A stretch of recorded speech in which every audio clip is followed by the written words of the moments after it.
Congolaises, Congolais, chers compatriotes, la date historique du 30 juin 1960, profondément ancrée dans nos cœurs, marque l'accession de notre pays, la République démocratique du Congo, à la souveraineté nationale et internationale.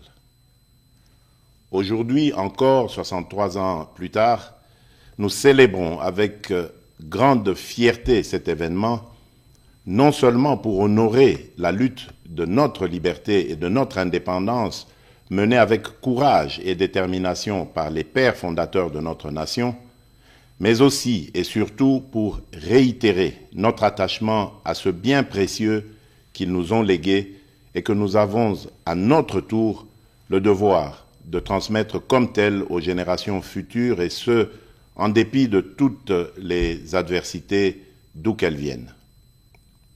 En effet, dès le lendemain de son accession à la souveraineté nationale et internationale, notre peuple a dû surmonter plusieurs décennies de violences entretenues et voulues, démontrant ainsi sa capacité collective à demeurer résilient en tant que nation. Ceci pour dire que l'indépendance est irrévocablement une valeur fondamentale de notre nation. Elle nous garantit la capacité à façonner notre propre destinée.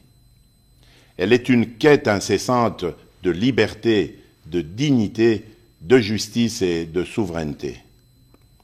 Elle constitue le socle de notre identité nationale, notre cohésion sociale, car elle nous permet de mettre en valeur notre culture, notre histoire et nos aspirations profondes.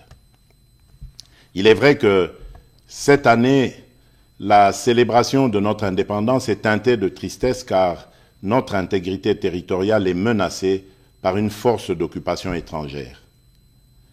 Certains de nos compatriotes en ce moment précis à l'Est ne peuvent pas jouir de cette liberté que nous célébrons parce que victimes de l'oppression des agresseurs. Je tiens à leur exprimer toute notre compassion et à les assurer de notre détermination à œuvrer sans relâche pour leur libération certaine. C'est la raison pour laquelle nous ne cesserons de rendre un hommage mérité à nos pères de l'indépendance, dont la vision lumineuse et la lutte nous ont permis de devenir et de rester, depuis 63 ans, un peuple libre, en dépit de toutes ces adversités. Mes chers compatriotes, au défi permanent de la préservation de la liberté chèrement acquise, nous devons inlassablement associer celui de la poursuite de la noble et grandiose œuvre qu'est la bataille pour le développement économique et social de notre pays, de manière à mériter ainsi le rêve et les sacrifices consentis par nos pères de l'indépendance. C'est seulement à cette condition que les générations futures pourront à leur tour être fiers de l'héritage que nous leur aurons légué. Cependant, laissez-moi vous dire que j'ai pleinement conscience de votre perplexité au regard de la baisse du pouvoir d'achat, surtout celui des plus démunis, dont les conséquences, bien que prévisibles sur le panier de la ménagère, se veulent pour certains difficilement surmontables. Les performances enregistrées au niveau des recettes intérieures, grâce à une évolution favorable des prix de produits de base et à la numérisation du processus de recouvrement, n'ont pas été suffisamment ressenties à cause du contexte économique mondial et de la situation sécuritaire à l'est de notre pays. En effet, l'enlisement de la guerre en Ukraine, d'une part, a occasionné la hausse des prix mondiaux des commodités et des matières premières, de l'énergie et des produits de première nécessité, entraînant ainsi des pressions inflationnistes dans le pays et même au sein des économies les plus robustes du monde. Et d'autre part, la guerre à l'est du pays a provoqué une augmentation significative du volume des dépenses exceptionnelles dans le domaine de la sécurité en vue de garantir notre intégrité territoriale. Cependant, les perspectives à court et moyen terme demeurent favorables et stables. En effet, les prévisions du Fonds monétaire international pour 2023 sont de l'ordre de 8%, de 7,2% pour 2024 et de 7,5% pour 2025. C'est ainsi que je voudrais vous rassurer que l'amélioration des conditions de vie de mes concitoyens demeure au cœur de mes priorités quotidiennes. J'ai assigné au gouvernement de la République, sous l'autorité du Premier ministre et à la Banque centrale du Congo, la tâche particulière d'accentuer les efforts de stabilisation des paramètres macroéconomiques en vue de limiter au maximum les effets néfastes sur le panier de la ménagère, d'améliorer la gouvernance publique dans ces secteurs et de répondre autant que possible aux aspirations légitimes du plus grand nombre d'entre nous.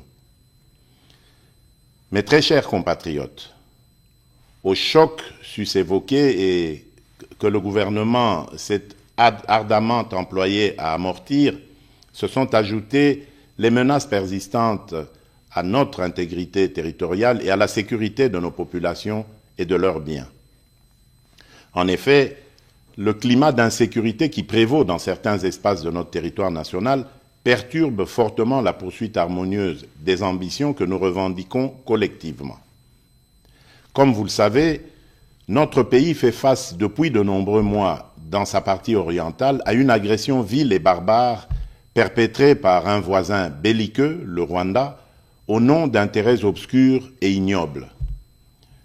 Au regard du danger que court le pays, il vous souviendra que j'avais lancé l'année passée un appel patriotique à notre jeunesse de s'enrôler dans les rangs des forces armées de la République démocratique du Congo et de la police nationale congolaise.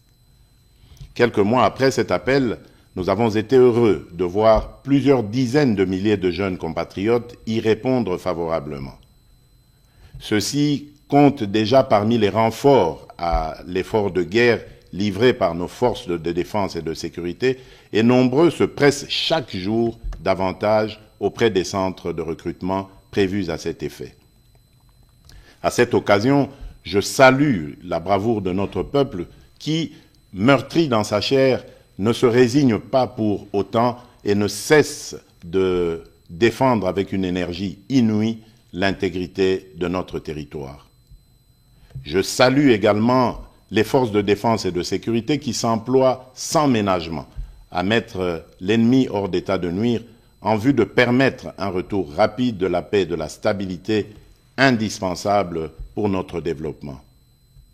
Soyez convaincus que ce combat que nous livrons au quotidien pour sauvegarder notre souveraineté et notre intégrité, nous le poursuivrons sans désemparer jusqu'à la victoire finale. Telle est et sera notre mission. Maintenant que se confirme la montée en puissance de nos forces de défense et de sécurité, j'encourage une fois de plus le gouvernement de la République de continuer à maintenir cet effort pour que toute aventure belliqueuse sur la terre de nos ancêtres soit suicidaire pour quiconque la tenterait.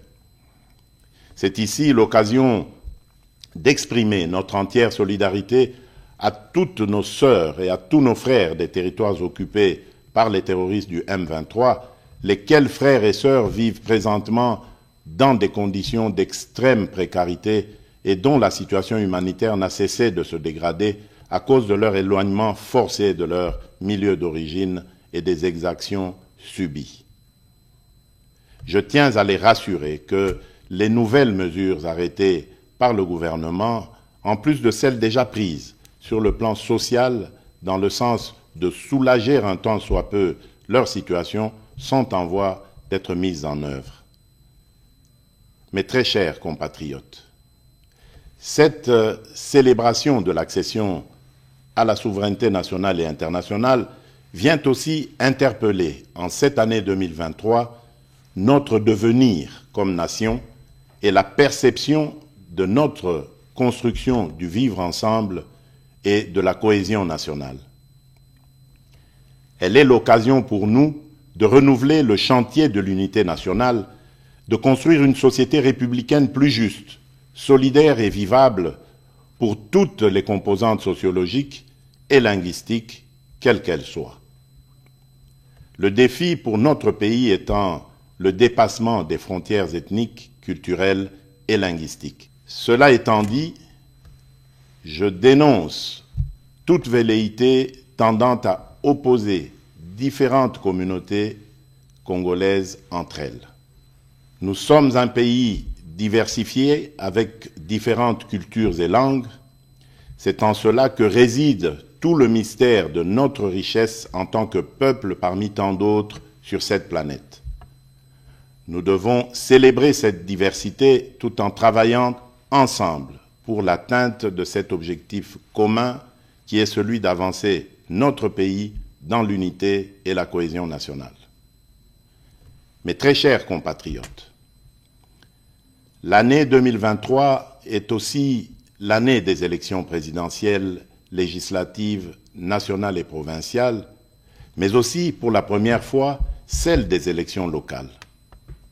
Ainsi, en dépit des différentes contraintes, j'invite instamment la CENI, comme je m'y suis engagé devant la nation, à poursuivre courageusement et sans relâche les efforts en cours en vue du respect des délais constitutionnels dans l'organisation rigoureuse des différents scrutins conformément aux standards internationaux. Au regard de l'évolution à ce jour des opérations électorales effectuées sur l'ensemble du pays, je félicite la CENI pour cette première partie du travail abattu dans le respect de sa feuille de route. De même, je rappelle au gouvernement de la République de continuer à faire sa part, notamment en prenant toutes les mesures nécessaires pour mettre les moyens financiers à la disposition de la CENI en vue de la tenue des élections transparentes et crédibles dans le respect des délais constitutionnels. En effet, ces élections donneront l'occasion aux vrais dépositaires de la légitimité populaire, c'est-à-dire le peuple congolais, de choisir librement celles et ceux qui seront appelés à assumer, pendant une période, la noble charge de la conduite des affaires de la nation au plan national ou local, dans l'intérêt général. Je vous invite donc à aller vers les prochaines élections dans un climat apaisé et serein, en maintenant sans relâche la cohabitation harmonieuse qui nous a toujours caractérisés et qui fait réellement la force de notre nation. Nous devons absolument, pour cela, préserver dans notre beau pays l'unité, la cohésion sociale et la stabilité, nonobstant nos convictions et nos choix qui peuvent, bien entendu, être divergents.